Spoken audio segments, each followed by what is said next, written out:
Says it's the turtles on your top for me. Reminds me of my late dad. That's dope. Yes, I got this top while on vacation a few years ago in St. Thomas, so I loved it. I like it. It's a good color on you too. Thank you. Hey Joker, hey Boo. Miss Sonia. Right guys, we'll be getting started in about two minutes, so just hang tight.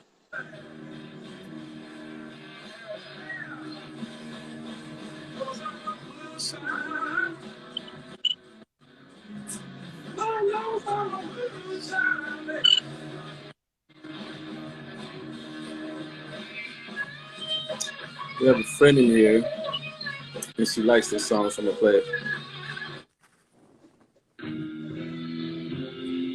It's one of my favorite Jimmy songs, though. Okay. Oh, Curly in the beat. Vibe. After all the checks, under the boxes, and the clowns all gone to bed. Soul's in here already, right? You can hear Yes. Yeah, I think I see him. Okay. on down the footsteps dressed in red, and the wind whispers Mary.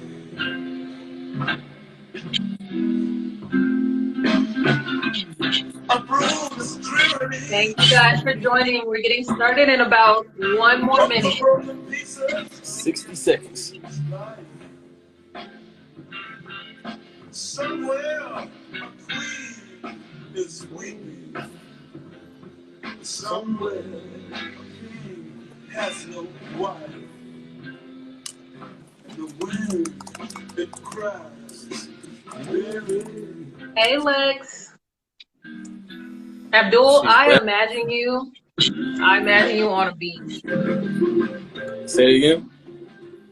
I said, I imagine you on a beach playing your guitar. I'm gonna do that tomorrow. I'm going to the beach tomorrow with my guitar. Yeah.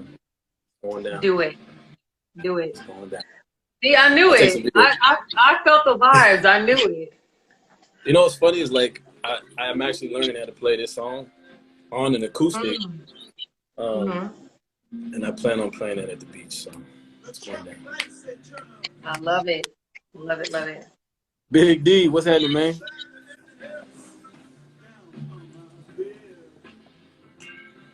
All right, lovies. I think we're gonna go ahead and get started. Let's do it. So, good evening, lovies, and welcome. Welcome back to On the Spectrum broadcast. We're on episode number 6. Cannot believe it already. Right. The time is just flying by. Some of you guys have told us in your DMs that y'all want to see 2 shows a week. Some of y'all say y'all want a show every day. I'm like, hold up now.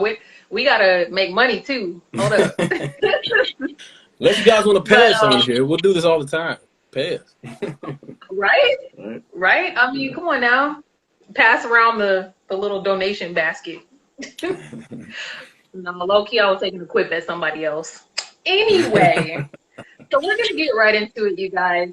Episode 6 is The Purpose-Driven Man. And this is a deeply personal topic to me because I feel like in the Black community, not all of us, but a huge portion of us are kind of lost, you know? And I'm sure you guys have felt it too. You feel like we're kind of living in disarray, some chaos, and we're vibrating on a much lower level than we used to.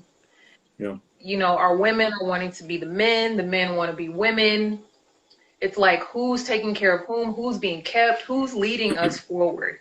And so you have this layer in a shit cake of disarray and confusion. So with that being said, when Abdul and I were talking about this topic, I didn't even let him tell me potential guests that he wanted to bring because I already knew who we had to bring. There was literally no one else that was better suited for this show than my friend and the big brother I've always wanted, Soul Immortal. So we're gonna bring him in. We're gonna go ahead and bring him in right now. There he is. And get this conversation started. Yes. Perfect. And before we roll, I would like to kind of just throw at you all that this is kind of a topic that's near and dear to my heart myself as well. I know you all have heard me speak about my hymn program on this platform specifically. I actually spoke with Soul the last time we talked, and I mentioned to him that I kind of wanted him to be a part of the hymn program. So you all will be hearing a lot about that coming up soon. So without further ado, welcome the man, the myth, the legend, Mr. Soul Immortal. Y'all give him some hearts. Run up the hearts. Run up the hearts. Appreciate it, brother. Appreciate it, brother, man. Man, I'm honored to be out here, man. I'm telling you, I've been watching every week, and it's like I'm getting addicted to it, brother. Y'all are doing a phenomenal job. We appreciate you, brother. Thank you, man. We appreciate Thank you so much. So we're going to hop right into it. So for those in the audience who do not watch your YouTube channel and don't know who you are, can you kind of introduce yourself and give us a little background of the journey that your channel has taken over the last 5 years? Yeah, well, my channel has done some odd things. You know, when I first started my YouTube channel about 5 years ago, it was the original channel, Immortal Mindz. And the thing is, when I first started YouTube, my objective was to talk about what I'm talking about right now. You know, that lasted about a month. And the thing is, I quickly gravitated to the, quote unquote, red pill, side of YouTube, right? And the thing is, it was healthy for me because what I didn't understand is I was going through a healing stage. So for like the next 2 or 3 years, I was making nothing but red pill content. I was frustrated. I was venting. And then, I took almost, 8, 9 months, maybe a year off to kind of just find myself and heal.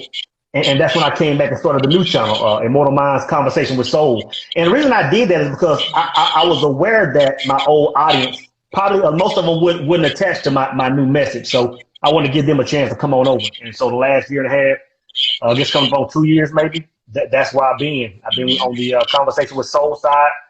And my mission right now is simply to enlighten brothers. It's simply to show brothers that we are creating our own lives. It's simply to, bridge the gap of knowledge.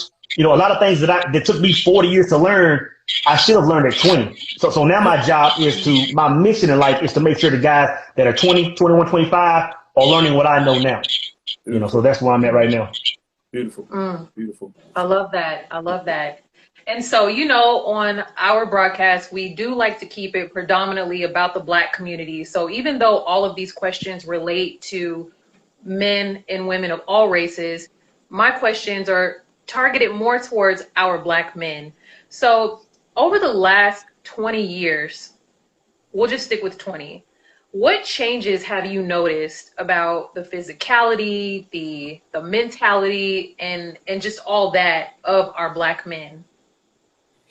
Well, I can even say that, the mentality or the mindset of men, there are some pros and cons. I know one thing that I noticed that's different, with us as opposed to our fathers and our grandfathers, they seem to be more problem solvers. We seem to be more of a complaining type generation, and I'm not saying that there aren't men online that are problem solving. There are a lot of men. But on any given day, you can get on social media and just hear a grown man whining about something without offering a solution. And I think that's normal. I know one thing that's different from the generation before us is, we don't hold family up high like we used to. No. I tell a lot of younger guys all the time, I say, when I was like, 15, 16 in my teenage years, it was common for a biological mother, biological father to be in a household. The whole block was like that. I said, now, man, it's the opposite. If you see that, it's rare. So family, family isn't held as high. And there are reasons for that. But one advantage I think we do have over, the men before us, I think we've tapped into a high level of spirituality. Back then, if it wasn't told on Sunday mornings at the church or Wednesday evenings at Bible study, it was null and void. Now I think our generation and guys behind us are willing to look at some of the philosophers of old, you know, to read some of the literature that was once forbidden. And I think due to that, we're expanding outside of the church walls, you know. Yes. As far as physicality, that's funny because, you know, I think about the old man that grew up on my block, man. There was a guy across the street from me named Mr. Jernigan. I mean, he planted a couple of acres of watermelon fields until he died in his 90s. Wow. You know, I think about the old man that was still pouring concrete in 70s and 80s. You know, I think that time is gone. I think that part of our physicality, I don't think it's more that we're not able. I think it's that, you know, due to technology, due to advancements and other things, men just aren't built for that anymore. I mean, you rarely see young men cutting wood and doing physical labor. I mean, just think what it's going to look like in another 10, 15 years. Everything's going to be automated. And a man, you know, when he hits 35, 40, he's not going to be as agile if he's not, you know, physically in the gym. And then, you know, I'm glad you said emotional maturity. I think that's very huge. You know, one thing about the men of old, you know, 20 years ago, you know, they had this toughness that was needed, you know, back then. And one thing, I think that toughness, it carried over to the men of now. But the thing is, the drawback to that is, you know, over the last 20 years, we've gone through a lot of stuff.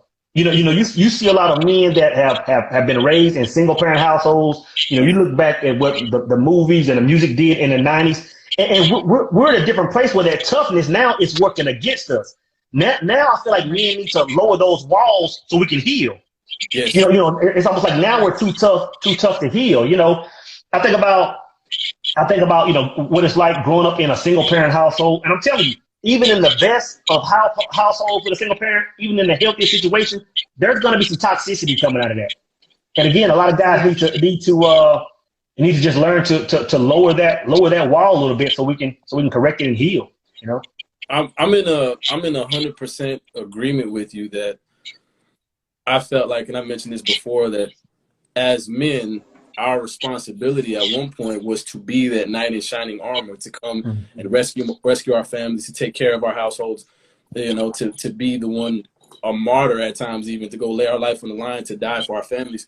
And that didn't require as much emotion, it didn't require as much intellect. And now that we've progressed into an intellectual state, right, where, you know, to be you know, you don't need physical labor as much anymore. You don't need to die on the sword per se, right? Now we have to think a little bit. And so now, and I mentioned this before, what do we do now as men? Like, where do we go? Like, what is our purpose? You know, it's researching all that, healing ourselves, like you mentioned, and then trying to understand, what do we do next? What's the next step for us? Absolutely. Monique says, I experienced all that growing up in the home with my father as a contractor. My childhood was so traditional. Agreed for sure. Yep. And so swinging off of what you said, Abdul, with heightened intellectual and, in my opinion, a lot of pseudo intellectualism. Yep. So what do you feel about the high value and alpha male movement in today's climate, not just the dating climate, but just in the masculine space, period? And then also for men that qualify themselves as these alpha, high value type of men, what do you think our men should be focusing on instead of just this label? Well, I think a lot of things, you know, come to be due to the trends on YouTube. You know, once something hits YouTube and one or two videos are made, it becomes a trend and everyone wants to attach themselves to it. You know, I remember that when the alpha male energy came through. You know, my thing with men referring to themselves as alpha male or alpha men, I think the first or the primary way you can tell that a man is not an alpha is a man that refers to himself as an alpha. You know, that's almost like a man referring to himself as the GOAT. You know, and I think outside of Muhammad Ali, I think outside of Mayweather, you know, those are the only two that we really accept that being said. But you never hear a man saying he's the GOAT. You know, it's kind of like saying, you know, when a man says he's alpha, it's like that lets me know you're not alpha. Yep. But the thing about guys that stand on this is usually it's kind of like what you said a second ago, D. There's a pseudo aggressiveness. You know what I'm saying? There's a constant need to beat their chest when really being alpha is silent. Being alpha is really back burner. You know, I remember when I was in the military, I had a few drill sergeants, and all of them were barking. The one that had the most dominant energy was the smallest one and the quietest one. When he said something, he just had that energy behind it. You know what I mean? So that's what alpha is. And a lot of guys don't get that. They think if they scream the loudest, if they say a certain number of curse words, then now they're accepted as alpha, and that's not true. Yeah. When it comes to high value men, I just made a video about that today. And my thing is, I understand, you know, guys and the way society works and the way that the majority of women look. But my thing is, when it comes to high value, in my opinion, it seems like that's a term to take away from masculinity. You know what I'm saying? I think that it's mankind putting too much energy in how much money it makes, as opposed to what makes that man. You know what I'm saying? Yes. I know I was watching a video. I was watching on O'Shea Duke's page a few weeks ago. He had something that said, like the top 7 or 8 billionaires, their wives have left them. And in my opinion, my way to address that was, I said, my theory, I think just the world is shifting. I think women are just becoming more attracted to a man's, dominance and masculinity as opposed to his bank account. You know what I mean? I think the world is just slowly shifting there. And in my opinion, this moves to point out what a high value man is, and having the bag and doing. I think it's just going away, one against our true nature, and it's just going against this resetting of the world, Well, but when it comes to, I'm sorry, brother, go ahead. I had a question based off of what you said. Mm-hmm. You said the world is shifting, and there is more of an attractiveness to the man that is truly dominant versus the man that just has a big bank account. My question to you, in society today, do more men, in your opinion, are more men that are dominant, do they tend to have a bigger bank account, or do those men tend to not? What's your opinion on it? I agree with that. I think that it goes, when a man is in his masculinity, I don't think that man has an issue with getting the bag or being the type of man he needs to be, or being a protector or the provider. It almost goes hand in hand. And the reason I say that is because, over time, the more I tapped into my masculinity, I became more successful. But the thing is, when I looked at the value of me, it's still not my bank account. It's still the source from which I came. It's still the source that created it, as opposed to, because if you don't look at it like that, then anybody can be, if anybody gets a lotto pick, anybody inherits money, now they're considered high value, when it's not really based on their values, morals, and principles, or who they are. You know what I mean? Yeah, I agree with that. I tend to think, I've seen some men that have money, and they were just really good at what they did, but it didn't necessarily translate to you being a leader of men. The way I see it is, if you can lead men, right? If you can step in front of men, and I'm not talking about women, because I think a lot of men get in front of women, and I can spit some examples out there, but they appeal to the romantic side that appeals to women, right? But I'm talking about, can you get in front of men and lead men in a direction that they need to go in? And to me, that is a true dominant figure, right? More of an alpha male, in my opinion. I agree, man. I agree 100%. Yep. And then when you look at these men in relationships, in my opinion, when I see alpha and high value, I kind of see them on opposite ends, because it seems like just two extremes, or it can be. If a man is over here beating his chest, and on the other end he's saying, my money is my value, it can throw the balance of a relationship off. So when I see these two men in relationships, it's a high probability that there's going to be problems, because there's a lack of balance in my opinion. Of course, I agree 100%. Absolutely. T Dubber says alphas don't speak all the time, so when they do, they are heard. Knight 23 says all action in silence. Joker says the meanest dogs don't bark. That's true. That's true. T Dubber again says if a man is not balanced, everything else not gonna get it. Yeah. Derek says the banks play such a small part. I agree, Soul. Yeah, I agree. Absolutely. So talking about our young men, for example, because the Black community, we have a particular set of issues that kind of plague us. Mm-hmm. And a lot of our young men, they're not growing up with father figures. They don't have nurturing mothers. They don't have reliable mentors. So, what would you say to some of them that are feeling stagnant in life and they don't know where to go, where they should start? You know, what I would like to say first about that is I think, I think we really need to take a hard look at the root cause of why we're in that situation. And I think that, and I want to give credit where credit is due. I was interviewing Elliot Holst a few days ago, and he said that, the majority of problems we're having will be solved if the family came back together. You know what I mean? And I agree with that. I think that a lot of things we're dealing with is due to, a man, a young man not seeing either having his mother in the house or his father in the house. And that's where the balance goes off. But what I would say to, a young man that's in the world and now he's looking for that guidance, the first thing I would say is try to latch on to someone close. There's a lot of young men in the neighborhood that when I'm outside, doing some yard or whatever, they'll stop by. We'll chop it up for 5 minutes. Everyone has that man within range. Everyone maybe, possibly has an uncle or again, a man in the neighborhood that they can latch on to. Latch on to those that are close. One thing that, young men have an advantage of that we didn't have 20 years ago, of course, was social media. I mean, any man can pick up his cell phone right now, go to YouTube and find some guidance.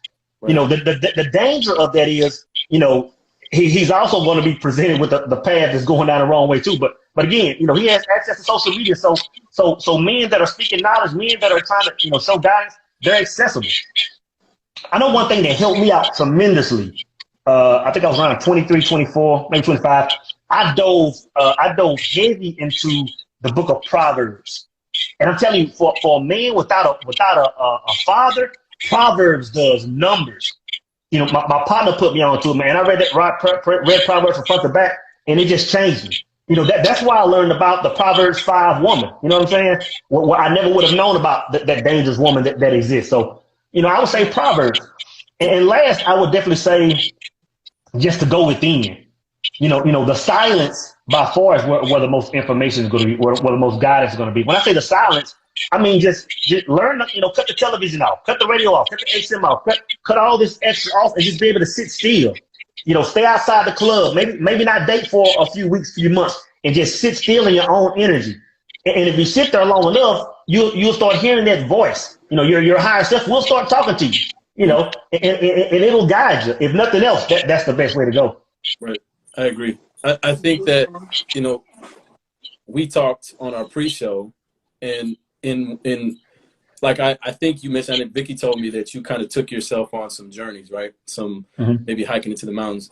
I know myself, I did that myself. I went on a vision quest, right? And so one of the things that I try to express to these young men that we talk to is to do that, is to go somewhere by yourself and sit with yourself. The problem that I think a lot of these young men have is that they that's uncomfortable.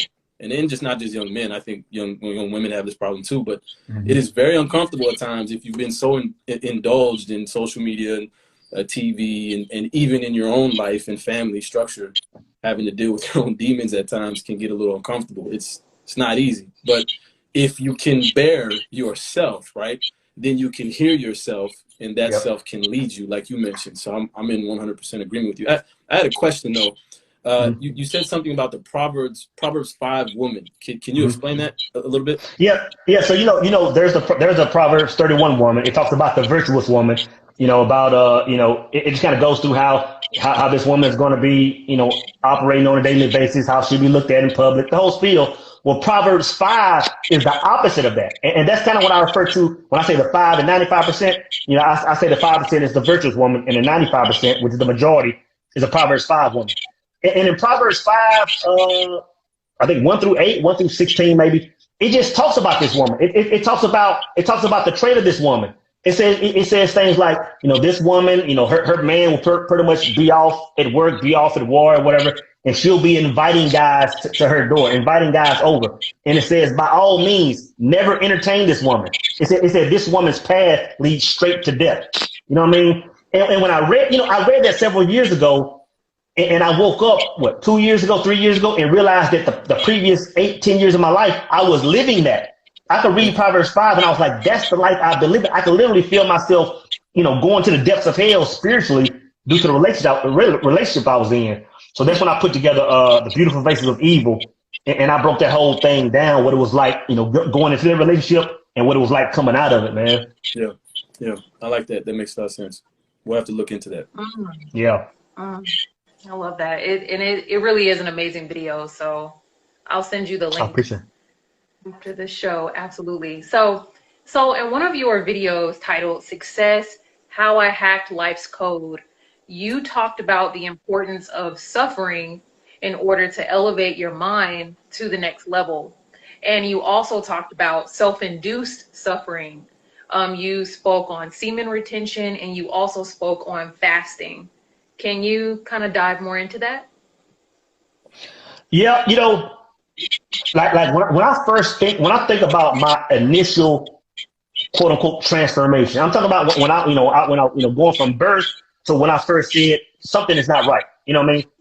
When I was in my 20s, there came a point in time where I said, this is not what it's about. Like life is cool, but if I'm just here to pay taxes and work and do this, go through this stagnant life, I said this is boring. Like I should have just stayed wherever I came from, because this is not what it do.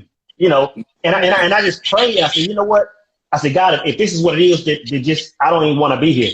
And it sent me through. In other words, I started design higher pieces of knowledge, and it sent me through a whirlwind. I made a number of videos about, I got divorced and I lost my job on the same day, within an hour, and that was just my world going through a reset. But what happened after that, when we talk about suffering, I went to a point where I hit the bottom. I no longer wanted to live, and I was actually about to take my life, at some point in time. And looking back on it, this is what I understand. I had so much in me, religion growing up, faith of other people, beliefs of my grandparents, that what God was trying to show me, I couldn't hear it. I couldn't even listen because of what I already knew. So what the universe did was took me to rock bottom. And when I was getting ready to take my life, I'm gonna tell you where I was. When I was getting ready to do that, I walk around with a gun in my hand. I had lost all my religion. I had lost all my faith. I had belief in nothing. I was done.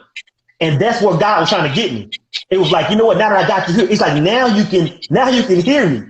There's a saying something like, when the student is ready, the teacher will appear or something. That's that moment I had. And once I got to a blank slate, then it was like the universe just started pouring in me. So I'm like, now I understand, the suffering. So when you talk about fasting or self-induced suffering, you got to understand what fasting is. We can talk about the health benefits of fasting, and if you look at it close enough, fasting once at some point it starts to heal the body. Yeah, and in my personal opinion, I think fasting will cure, if not everything, pretty much all of it. That's my belief. But then you have to look at the second phase of fasting, and that's when the body starts going into like a shutdown mode. It's actually preparing for death. You know what I mean? Yeah. So what you're doing, what you're forcing down your body's throat is that manual separation. I know there's a Bible verse that says something like, you separate from the body, you're one with the Lord, or something. I know I'm butchering that up. So that's really all you're doing. So when people fast to get this spiritual enlightenment, that's all they're doing. Yep. They're manipulating their bodies to say, you know what? Okay, you're getting ready to pass away. Let's start going to this spiritual side, and that's when you tap in. I'm sorry. Yes, sir. I have a question. Do you feel as if boys/men go through phases in their life of this type of like, I have to heal myself, I have to cleanse myself? Do you feel as if men do that? You mean like on a spiritual level or like a physical body? Spiritual. We'll say spiritual. Well, I think so. Because when I look at my from my 20s up to through my 30s, I spiritually I was contaminated, man. I had been involved with certain type women. I had done certain type things, and I needed a reset. And the only way that I can think about that reset is one time, filling my mind with new material, new books, new people. But man, I had to shock my body. Yeah. I had to shock my mind, man. And fasting has always been it for me. It's a hard reset, right. I agree. I think most men hit that point, man. I went through some phases myself, right? I got deep into some books by Robert Moore. I even read all of the 3 books by Rollo Tomasi. And I got really into understanding the psyche of the man, right? All of the archetypes. And what I found was they said every 12 years, a boy or a man goes through a process of needing to initiate itself. They call it initiation process, of needing to initiate himself into whatever he's becoming, right? And so from age of 12, between the age of 25, and then of course 36, etc., you have to find yourself 3 things: a safe space, an elder, and a process, whatever that process is. Like, as an example, you mentioned you took yourself through some fasting. I went on a vision quest and fasted there, obviously, but you do have to do this self-induced, I got to get myself to this point of almost death, right? And as you come out of that process, you as a man can now look back and say, like, I'm good. I can survive. Like, me and my creator, we took ourselves to the brink of death. And now I am back into this, the world, and I've taken myself through this process. But much like you, I saw myself go through a lot of that stuff and had to figure that out as I went through it. But kudos to you on that. Yeah, it's definitely healing, man. Yeah, it's healing. It is. I agree. And then you mentioned the semen retention. Semen retention is a completely different monster. But and a lot of guys make content on semen retention, but in my opinion, a lot of them are lacking the back end of the knowledge because all you hear guys talk about, semen retention and become a better man, and that's true. That's true. Once you bring that energy up, you can redirect that, that focus and build and become a better man. But to really understand semen retention, you first have to understand the dynamic between a man and a woman. Like you have to understand how that works. You have to understand that when everything is properly, when it's healthy, a woman coming into a man's life is adding a supercharger to his life. It's meant to magnify him. Because women are naturally, cultivators. So when guys talk about semen retention, for one, they leave that out. But them leaving that out really takes away from what they're getting ready to present. Because you have to look at this. The reason men should practice semen retention is so that a single man can get that same supercharger boost from himself. Yep. You know what I'm saying? Well, married man can have relations with his wife. His wife can reciprocate and build his life, kind of like Napoleon Hill in Outwitting the Devil. The devil said, how did you get to this point? Napoleon was saying, how did I get up to this point where I can communicate with you? And he said, because of your wife. Like you're in a super, so a lot of guys don't get that. But what a man can do if he's single or if he's not with a woman, he can take that sexual energy that builds up, that quote unquote horniness, and he can transfer that and become a stronger man, become a smarter man, and build in this third dimension. Or he can transmute it. He can take that same energy, take it to the spiritual side, and now he's just as equal as that married man. Yes. That's what most guys don't get. Yes. When he takes it and he's meditating, and what a man will notice that if he's real horny, when he's meditating on a regular basis, that horny levels it'll go down because that energy is going. Because you have to understand that emotion is what creates. Yes. So if you're dispensing that emotional energy over to it's like you're creating now. So that semen retention is powerful. But the conversation we should be having more than semen retention is how to make relationships healthier so you can get that same effect in a healthy relationship, I 100% agree. I 100% agree with that. And I know you speak to mainly men, but what can you lend to our female counterparts on what they can do to assist men with regards to that? You know what I think for women, if I was to speak to women, what women need to do is make their men comfortable with having a conversation about love languages, because that's how a man receives it. A lot of men are like, oh, you know what, my girl, she ain't reciprocating, she ain't doing this. A lot of times she don't know how to. If a woman doesn't know physical touch or words of affirmation or acts of service is the way you get energy, she can't reciprocate. I know for me, acts of service is huge for me. A woman can do the smallest thing for me and brother, it's magnified. Yeah. It puts me on a high horse. So if a woman knows how to give back, and a lot of guys, it kind of goes back to that alpha, toxic masculinity. A lot of guys need to lower that wall a little bit and be like, hey, babe, like I like it when you do X, Y, Z. Like that's how you fill my cup. If that conversation is had, brother, that's when we'll start rebuilding. But we gotta get past the things that are separating that from us. Man, thank you for that. I definitely agree with that. That's good information. I love that. So let's say the men have detoxified themselves from toxic relations with women from the past, these 95% women, and they fasted, they started meditating, and now they want to pursue a purpose-driven life. So what role would you say the woman plays in a purpose-driven life?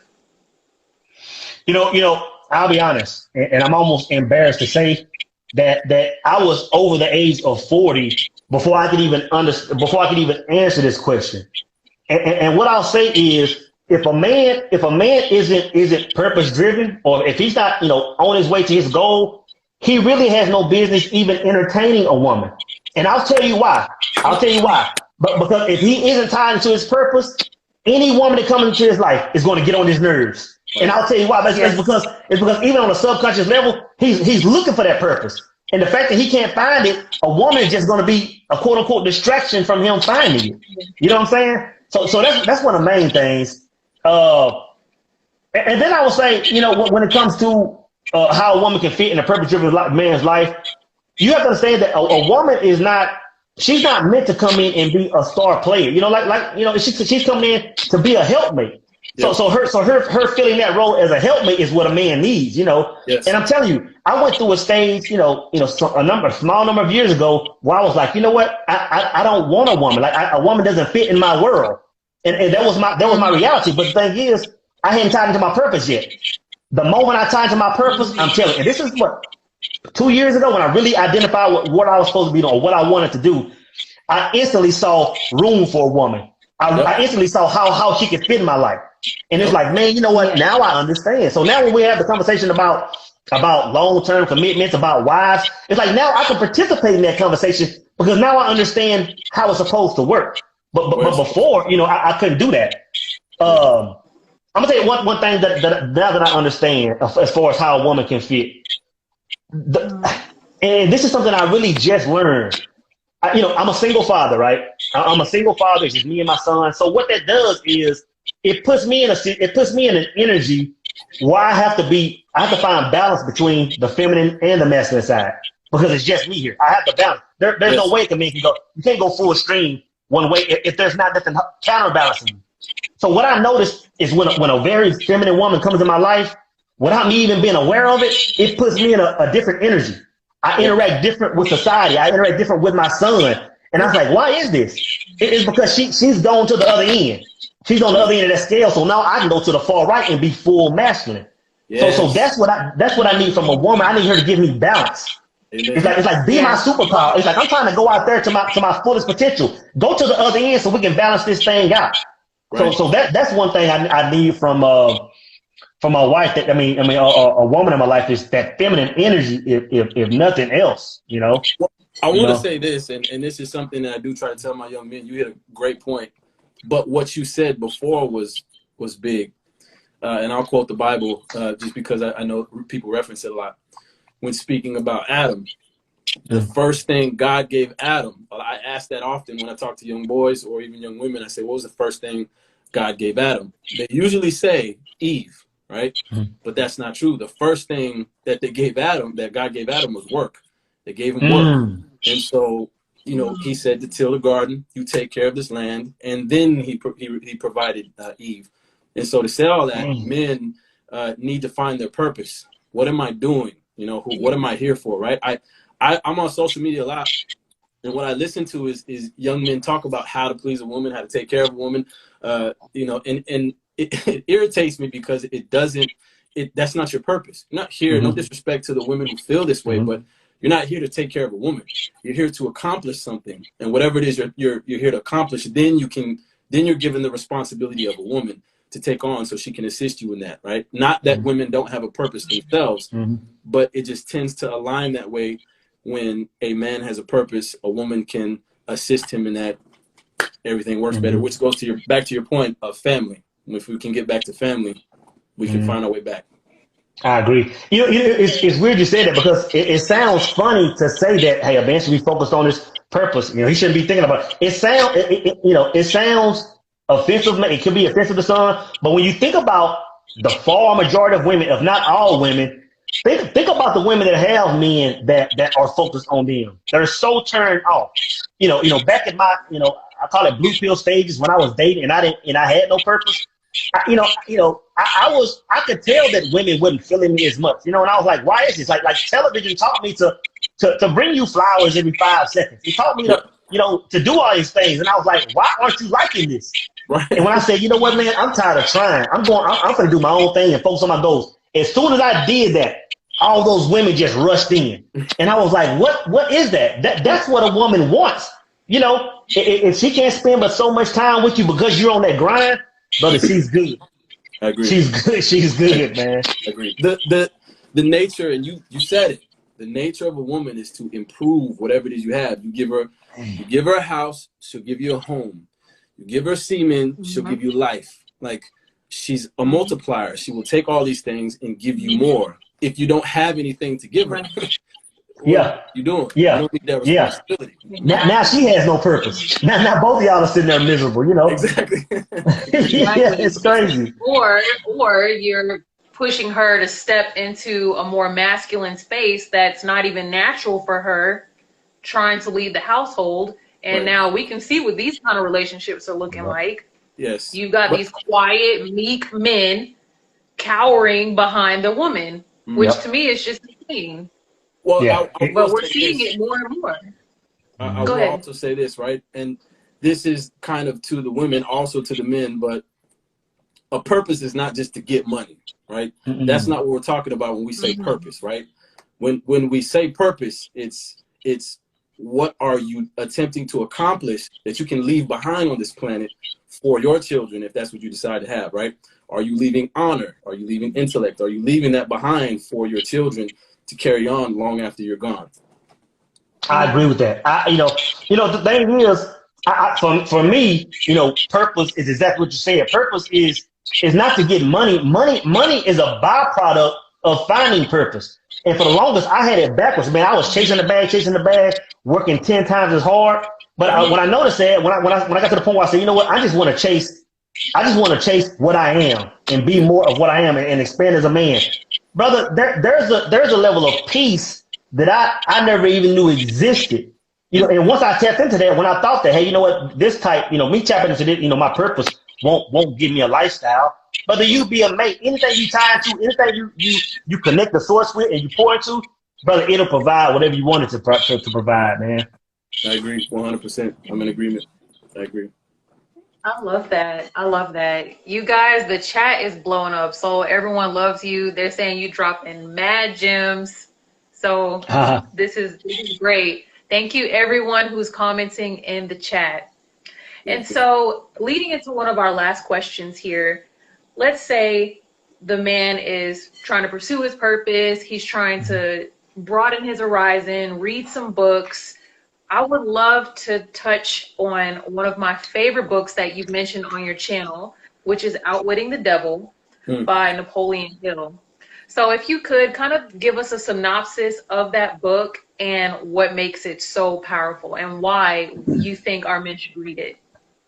When I first read that book, I don't know who recommended me. I don't know how I got my hands on it. But when I got my hands on it, I never heard about it. I never heard nobody speak about it.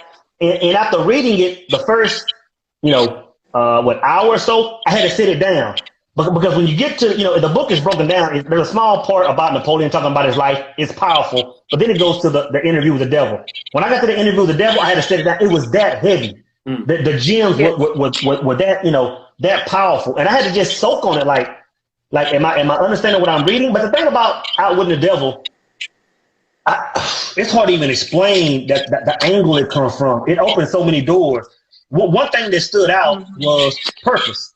We talk about the purpose-driven man, and it was talking about okay, yeah, all men go after the purpose, but then it talked about it talked about when a man is not on his purpose, then he goes into drifting. And it took me a long time to really understand that. It's like the only way to combat, drifting is to be tied to your purpose. And it took me a couple of years of trial and error to identify what that was. But once I understood that, I locked on. But you can take that same ideal, right, and apply it to relationships. If a relationship, a man and woman come together, if they don't have a purpose, like this is our goal, our family goal is to be here, is to die and hand this to the kids, like you said, bro. If there's no purpose, that's when drifting comes active in a relationship. That's when people start cheating and start doing all this stuff. I'm telling you, and I just learned this. If there's a purpose in a relationship, you really don't have to worry about that. Mm-hmm. You don't have to, as much, you know what I mean? Because it's like now we're tied to something. That's what Napoleon was saying. Like, if you want to avoid the cheating, you have to have some end goal to be working towards. So that's one thing I took away from that. The other part I took away from that which was one of the heaviest portions, was when it talks about hypnotic rhythm.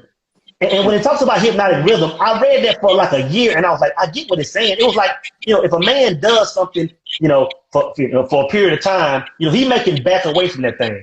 If he does it a little longer, it's kind of hard. But if he does it for so much time, there's no way he can come out of there. You know what I'm saying? And I read that. I said, you know what? I get that. I looked at some of the negative parts of my life and said, you know what? I see what he's saying. But once I bridged the gap between Outwitting the Devil and the Bible, I understood that what he was talking about with hypnotic rhythm is prayer. Really, hypnotic rhythm is prayer. Because think about this. When you think about the Bible, we think about going to church, and they say, you know what? Let's bow our heads and pray. Oh, Father God, bestow blessings upon us. That's not prayer. Right. That's not what prayer is. Those are simply affirmations, right? Prayer is like when the Bible says, when the Bible says, pray without ceasing. What that means is prayer is actually going into a state. Like if you say, you know what, I'm an alcoholic and I'm done with this alcohol, I'm finished with it. I'm now sober. And you go into this sober state, you're supposed to go into that state and never come out of it. That's how you pray without ceasing. So when I look at what Napoleon was talking about hypnotic rhythm, he was talking about the opposite end of that. So prayer is like going into a state and never come out. So like when Napoleon said, once you keep this habit on for so long, you can never come back out of that. Right. It's the same way with creation. Once you create this new version of yourself and you just keep on it and you never come out of it, it becomes who you are. You can't change it no more. Yeah. So man, that's one of the powerful things I took from that, man, is it was almost like hypnotic was almost like it was just labeled the dark side of what prayer is, like the opposite end of it, man. Yeah. But yeah, that book is powerful. There's so many jewels in there. Another part that I love is when it talks about man's ability to control his sexual appetite and how that relates to his money. And it says a man that controls his sexual appetite, it says he will never see poverty. You know what I'm saying? And I thought about that. I thought about my life. I thought about when I was, in periods of my life where it was like, I got to be with somebody. I got to date. I got to be sleeping with it. My money was always gone. But once I control that urge, because they cost a lot. That's why. They cost a lot. What? They do cost a lot. Facts. But you know what I was doing when I controlled it? When I can entertain a woman and say, you know what? Am I feeling her? Am I not feeling her? Do I like her? But I'm telling you, I can invite women over my house now that I'm feeling. And she could be fine, dying, and I could be like, hey, you know what? Like, I'm good. And the thing is, it makes sense now what he was saying. He said a man that can control his sexual appetite will never see poverty. They're expensive to deal with, but what he's really saying is, you gotta go back to what the creative power is. Creative power is emotion. You know what I'm saying? So any man that's in a state where his emotion is all over the place, I gotta sleep with her, she fine. What he's saying is he's emotionally out of order. Yes. Once you control that emotion, now you have your creative power in your hand. Beautiful. So that's how a man masters sexual, just controlling his emotional energy. Because that's the creative power, Beautiful. So I had one more. I know we're about to end, but I have one more question. I know you do a lot of work with men, right? And and you mentioned the ages of I'm assuming 21 or 25. You want to give them that information. There are a lot of us out here who are obviously beyond that age, but have found ourselves in mentorship positions, have found ourselves in teaching positions. Can you, if you can, give some advice to us men who are in that position, looking to take on these young men from ages 10 to 12 to 13, etc.? What advice can you give in dealing with those young men? You know what I would say to that, man. One flaw that I had in myself is over the last maybe forever. I've always been the kind of person where I was like, I'm isolated. I don't have any friends. You know, my best friend, my day one that I grew up with, me and him talk about maybe 5 times a year. You know, I saw him a couple of weeks ago. But what I'm getting to is like I think you know, like we talk about iron sharpening iron. I understood that once I started, you know, spending time with other brothers and sharpening iron, it was like, you know what? Like every single man, whatever stage he's at, is like has something to offer. Like me and you, for example, I have tons I can learn from you, and you can learn from me. That's how we get better as men. Yes. So, and I just got to that point, man. You know, the guys I have on Patreon, we have a meeting every week, and we kind of just bounce ideas. And I had no idea how much that built me up, man. So I would think any man in that mentorship position is just when he's not mentoring, to separate himself and put himself around other, you know, sharp men and bounce ideas and fellowship and you know, whether that's a mastermind, whether that's just an energy y'all all have together. Yeah. And that's how I think that's how we grow faster as men. Beautiful. You know, that's beautiful, man. Thank you for that, brother, because it's true. You're right, 100%. Yes, absolutely. So we are coming up to the end of our show, but I wanted to say thank you so much. Infinite thank yous for coming on to our show tonight. We are definitely having you back. You already know. We're probably about to have you 11 more times. I'm here for it. I'm down. I love it. Yeah, we do. Yes. We appreciate you coming, brother. I know you're a busy man and you have a lot of wealth of knowledge, and so we really appreciate you giving it to us and the people that join. So huge congratulations to you. Thank you to you. I'm sorry. Thanks a lot, man. Yes, sir. Absolutely. And before you sign off, where can people find you online if they would like to get in touch with you after the show? Immortal Mindz, everything. You know, YouTube. Of course, I still have the old channel. Not a lot of activity over there. Immortal Mindz Conversation with Soul is my YouTube. Of course, this is my IG. It's Immortal Mindz on Twitter as well. You can find me at Soul Immortal at immortalminds.com. And that's pretty much it, you know. Gotcha. Okay, perfect. So thank you, brother. We appreciate your time, man. All right, thank y'all, man. Y'all take care. Thank y'all for having me, brother. Yes, sir. All right. Thanks for coming. All right, love y'all too, man. All right. Whew, wow. That was good. Amazing. Thank you guys, everyone who's in the chat, blowing it up with all these positive affirmations. We see y'all. We appreciate you. So wrapping it up, going into our solutions portion, just the purpose-driven man, you know, this could apply to you yourself, or maybe you have a son, a brother, anyone, a very close friend of yours. Give them some of these tips. Yes. Maybe talk to them about fasting. Maybe talk to them about taking the solo vision journey, like you talked about, Abdul. Maybe talk to them about semen retention, and maybe some of their issues are stemming from messing around with low functioning, low vibrating women. I agree. You know, there's all kinds of things that you could have these conversations and give them somewhere to start, even if it's finding a mentor, even if it's diving into certain books. Maybe instead of reading Zane, maybe you read, you know, maybe you read Outwitting the Devil and put down the Zane. There you go. So, you know, what else do you have to say, Abdul?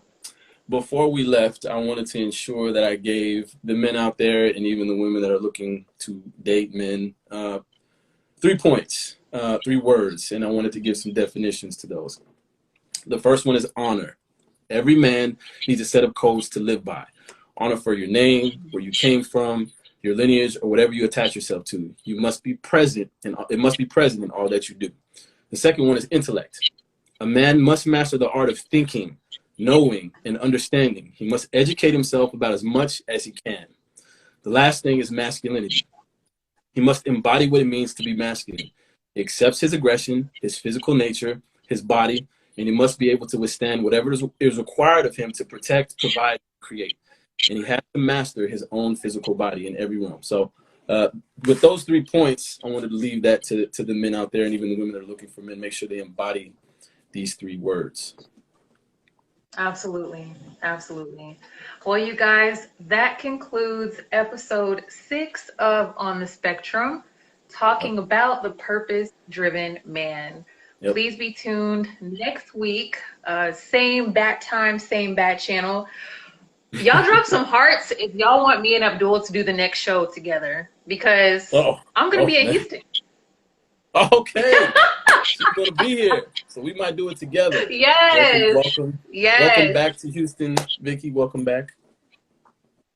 Yes. So you y'all guys drop some hearts if y'all want to see us do it together.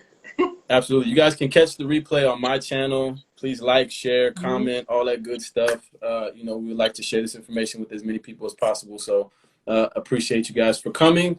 We will see you all again next week, same time, same channel. That's it. We'll see you all next time for On the Spectrum. We love you guys. Bye. See ya.